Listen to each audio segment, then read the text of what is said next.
Corona vaccine के dose की पहली खेप झारखंड को मिल गई है। 1,62,000 लोगों को वैक्सीन का पहला डोज दिया जाएगा। स्वास्थ्य मंत्री बन्ना गुप्ता ने इसे कोरोना के जंग में जीत का एक हथियार बताया है। उनसे बात की सहयोगी अजय लाल ने। कोरोना वैक्सीन का पहला खेप आज आ चुका है। इस वक्त हमारे साथ सूबे के स्वास्थ्य मंत्री बन्ना गुप्ता जी हैं। सर, 13 जनवरी 2020 पहला कोरोना का संक्रमण का मरीज भारत आया था और आज 2021 13 जनवरी हमारे यहाँ कोरोना का वैक्सीन आ चुका है।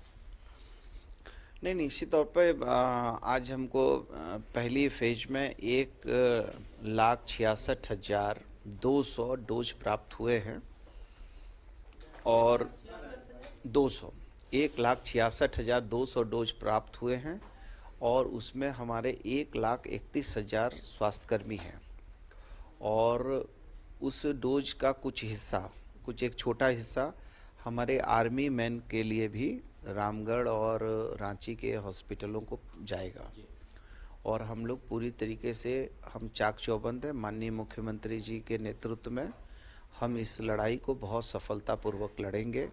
चूँकि माननीय मुख्यमंत्री जी ने, आपने देखा होगा कि पूर्व में भी जब कोविड का दौर था तो कोई एक दिन नहीं होता था जब वो इस विषम परिस्थिति में हमारे साथ और स्वास्थ्य विभाग के साथ खड़े नहीं होते थे।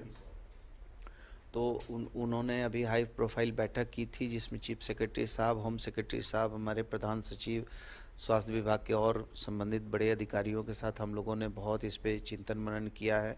फिर ड्राई रन भी किया, फिर मॉक ड्रिल भी किया, फिर बहुत जगह पर हम लोगों ने रैंडम चेकिंग भी किया। सर, आज जो है 1,66,000 लोगों को दी जानी, तो कैसे चरण होगा, क्या स्टेप होगा इसका? इसके लिए हम लोगों ने 129 केंद्र बनाए हैं और वो सीएससी और हमारे सदर अनुमंडल के अस्पताल होंगे। उस पर पूरी कार्य योजना हम लोगों ने संपादित कर दी है। कैसे लोग आएंगे, कहाँ बैठेंगे, कैसे इंजेक्ट होगा, फिर उसको कैसे, यदि कोई थोड़ी बहुत कभी कभी होता है कि कभी लोग जो हैं, आप देखिएगा ह्यूमन बीइंग है, दूसरे को आदमी इंजेक्शन देता है, दूसरा आदमी देख के फ्लैट हो जाता है, तो कभी ऐसा होता है ह्यूमन बीइंग में। तो बहुत सारी क्रिया प्रतिक्रियाओं के मद्देनज़र उसके लिए भी हम लोगों ने करीब 650 वॉलेंटियर जो है हम लोगों ने उसको प्रशिक्षित किया है और करीबन 900 और अलग से भी हम लोगों ने उसके लिए पहले स्वास्थ्यकर्मी फिर क्या क्या बोल रहे थे?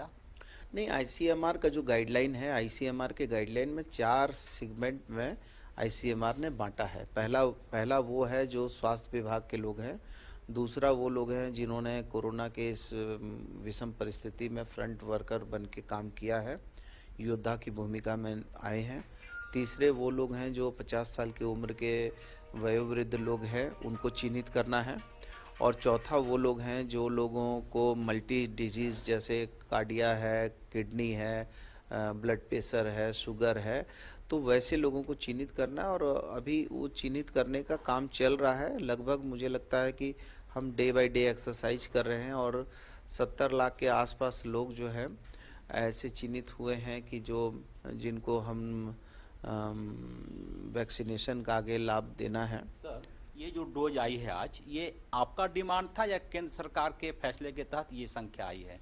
नहीं, केंद्र सरकार ने हम लोगों से रिक्विजिशन भी मांगा था और हमारे जो झारखंड में जितने स्वास्थ्यकर्मी हैं उस हिसाब से हम लोगों ने अपना रिक्विजिशन दिया है और उसी के आलोक में हम लोगों को ये प्रथम डोज आया है और इसके ठीक दूसरी डोज भी हम उम्मीद करते हैं कि 15-17 दिन में आएगा। चूँकि इस डोज का सेकेंड डोज फिर लगाना पड़ता है 28 से 3 महीना के अंतराल में, तो हम लोग फिर उस डोज को लगाएंगे। 2 डोज ये जो है कोविडशील्ड की लगाने की आवश्यकताएं हैं, तो हम लोग जो है इस पर हम लोग चाक चौबंद है। अंतिम सवाल, ये जो वैक्सीन आएगा झारखंड में या फिर लोगों को लेंगे, तो यह मानकर चलना चाहिए कि सब कुछ फ्री होगा, मुफ्त होगा? नहीं, हम तो अभी तो फिलहाल तो जो 4 सेगमेंट में बांटा जा रहा है वो तो अभी फिलहाल मुफ्त है, लेकिन हम तो आपके माध्यम से प्रधानमंत्री जी से प्रार्थना करेंगे, क्योंकि ये ट्राइबल स्टेट है, गरीब और पिछड़े लोगों का राज्य है, और ऐसे भी भारतीय जनता पार्टी ने बिहार के चुनाव में तो ये प्रचार प्रसार भी किया था कि हम मुफ्त टीकाकरण करेंगे। और मैं भी प्रधानमंत्री जी से मांग करता हूं कि हमारा झारखंड गरीब राज्य है और इस राज्य पर उनकी विशेष कृपा होनी चाहिए और हमारे लोगों को वो फ्री वैक्सीनेशन से लाभान्वित कर। स्वास्थ्य मंत्री बन्ना गुप्ता साफ शब्दों में कह रहे थे कि कोरोना का जो खुराक है, कोरोना वैक्सीनेशन का खुराक झारखंड आ चुका है, लिहाजा ये उम्मीद की जानी चाहिए कि झारखंड से जल्द ही कोरोना अलविदा होगा। और एक चीज़ और भी कि कोरोना के दौरान आप अपने हैबिट में जिन चीज़ों को शामिल कर रखा है, फिलहाल उसे अपनाते रहेंगे। कैमरामैन अरविंद के साथ अजय लाल, न्यूज़ 11 रांची।